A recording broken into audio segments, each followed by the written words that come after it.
Hola, Dios les bendiga. Bienvenidos a la clase número 4 de la materia de costumbres y geografía 2. Vamos a ver un poco acerca de los lugares relacionados con los viajes de los patriarcas. Dice en su material, después de la caída de nuestros primeros padres, la raza humana se alejó rápidamente de Dios, a tal punto que su rebeldía tuvo que ser castigada por el diluvio.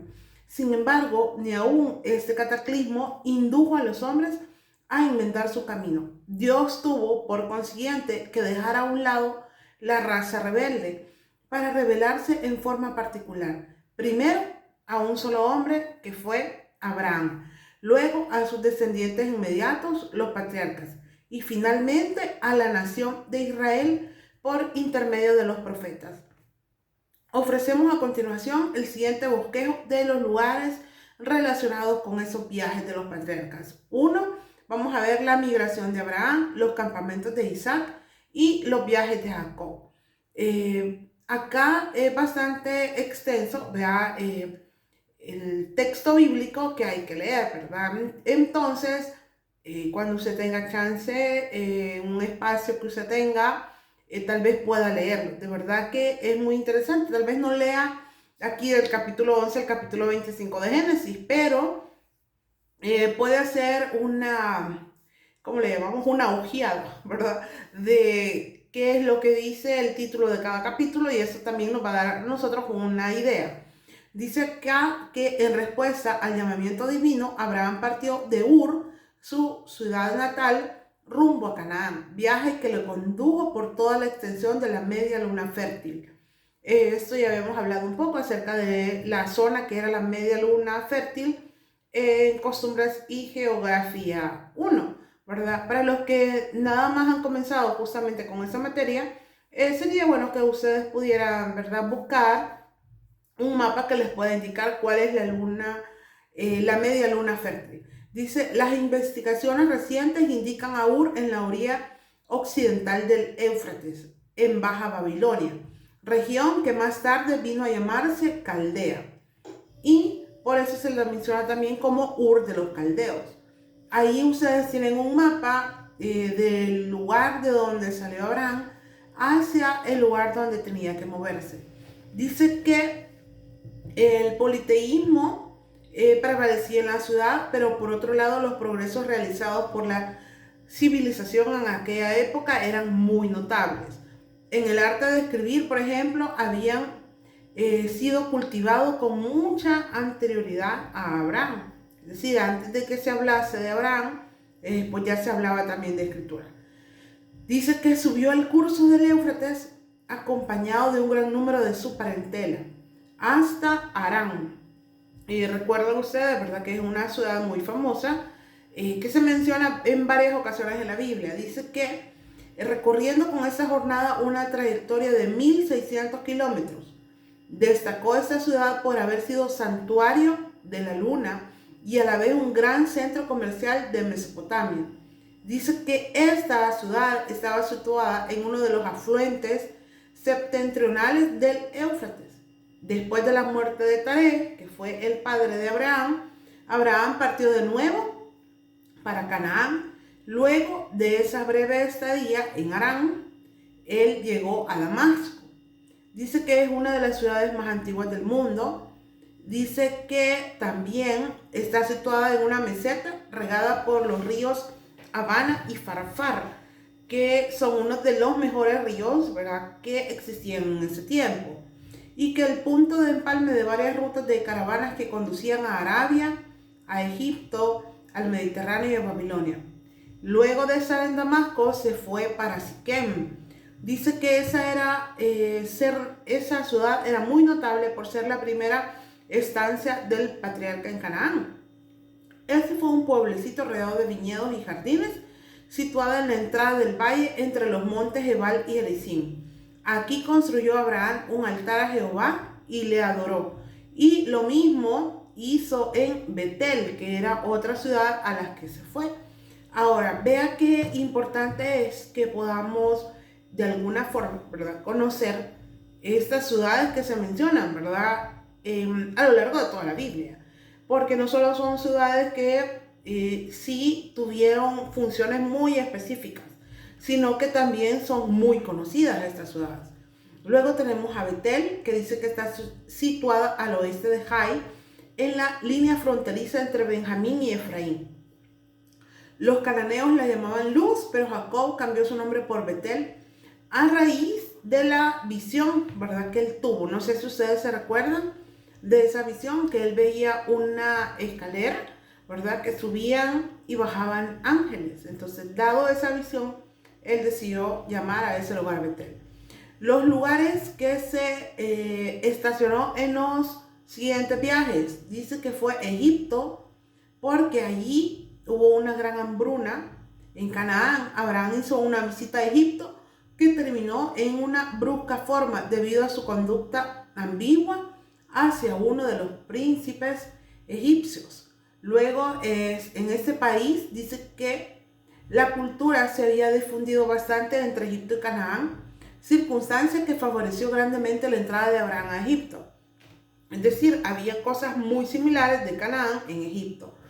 Dice que también después de la expulsión de Abraham de Egipto, él regresó a Betel. Vea que son, como le digo, ciudades importantes de las que Abraham iba de un lado a otro. Luego tenemos acá Hebrón, donde puso su tienda de campaña después de un altercado con Lot, quien con mezquindad de carácter propio se apropió, ¿verdad?, de las regiones, de las mejores regiones o de las regiones más ricas en pasto, ¿verdad? Porque Lot eligió, dice que vio la llanura del Jordán y le dijo a Abraham, por aquí, por este lado, porque vio súper bonito y él creyó, ¿verdad?, que era un buen lugar. Luego hablamos de otra ciudad que se llama Oba de Siria. Dice que acá había un rey de Elam que se llama Kedorlaomer. Hizo una expedición militar a la región suroeste del Jordán y subyugó las ciudades en las inmediaciones del Mar Muerto. Dice, 2 años más tarde, al rebelarse estas, el rey se dirigió nuevamente con esos 3 aliados. Dice que la rebelión fue sofocada y Lot se encontraba entre los cautivos. Aquí se habían llevado cautivo, preso, ¿verdad?, a Lot para esa ciudad. Dice que Abraham, con indomable valor, siguió a las huestes elamitas, alcanzándolas en Lais o Dan. Las puso en fuga mediante un hábil ataque nocturno. Luego en Oba, al norte de Damasco, pudo salvar a Lot y rescató sus bienes. Vea que Abraham era alguien que de verdad se esforzaba por su familia, ¿verdad? Abraham era su sobrino. A su regreso tuvo el lugar el célebre encuentro entre Melquisedec, no sé si ustedes recuerdan, el sacerdote de Salem, nombre antiguo según se presume para Jerusalén. El Melquisedec era el sacerdote de Salem. Luego fue a Hebrón, donde ahí dice que se dieron algunos acontecimientos, entre ellos el pacto de Abraham, el nacimiento de Ismael, el primer hijo de Abraham, no el hijo de la promesa que Dios le había hecho a él, pero sí fue un hijo de Abraham. También se dio la destrucción de las ciudades del Valle del Jordán, excepto Zoar, y todo el Valle del Jordán antes de su catastrófica destrucción era sumamente fértil, y no es de suponer que las ciudades de la llanura se limitaban a Sodoma, Gomorra, Adma y Seboín.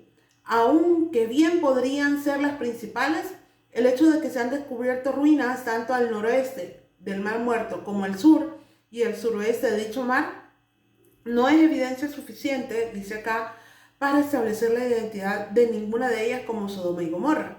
Porque no sé si ustedes recuerdan, y si han leído este pasaje, se cree que esas ciudades de verdad fueron sepultadas y destruidas completamente. Luego se fue a Beerseba, que fue una ciudad de residencia de Abraham por algunos años, después de la destrucción de las ciudades que ya se mencionaron. También se fue al monte Moría o Moría, ¿verdad? Este es de Beerseba, el patriarca se fue a ese monte donde Dios lo sometió a una prueba muy rigurosa. ¿Ustedes se recuerdan cuál fue esa prueba de fe de Abraham? Era sacrificar a su único hijo, al heredero. Y Abraham obedeció ese mandato. De verdad que creo yo que esto es un aspecto de fe digno de imitar, donde solamente Abraham confiaba en que Dios le había dicho que su nombre y su familia iba a ser conocido, ¿verdad? Muy conocido, que iba a ser bendito, que su descendencia iba a ser como las arenas del mar, como las estrellas, si él pudiera contarlas, que las contara, y que así iba a ser su descendencia. Entonces, Abraham, creo que en un momento así, creo que él se apropió de esa promesa, y yo creo que es una gran lección de vida de Abraham, de verdad. Decirle, Dios a Abraham, sacrifica a tu hijo, a tu único hijo. Y Abraham, no sé si dentro de él hubieron algunos peros, ¿verdad? Pero Señor, tal cosa, pero lo voy a hacer, pero tengo que hacerlo. No sabemos, pero qué era el mundo de emociones que había dentro de Abraham, pero lo hizo y fue obediente. Y Dios de verdad que probó la fe de Abraham de una forma muy impresionante, porque creo yo que a nadie le gustaría que le dijeran eso, ¿verdad? Ven y sacrifica a tu hijo. Pero Abraham sí. Dice acá que en Beerseba y en Hebrón volvieron, fue probablemente los lugares donde Abraham residió durante los últimos años de su vida. Y sabemos que Sara murió en Hebrón y que finalmente el insigne patriarca fue sepultado en el mismo lugar, en la cueva de Macpela, al lado de su digna esposa. De verdad que no fue fácil, de verdad, para los patriarcas ir de un lado al otro, pero sí es importante darnos cuenta de que Abraham de verdad que fue alguien sumamente obediente a lo que Dios le decía. No fue perfecto porque también tuvo sus errores, pero podemos aprender eso de Abraham. De verdad que andar de un lugar al otro no fue fácil para él, pero él hacía todo lo que podía por obedecer al Señor. Gracias por llegar hasta acá.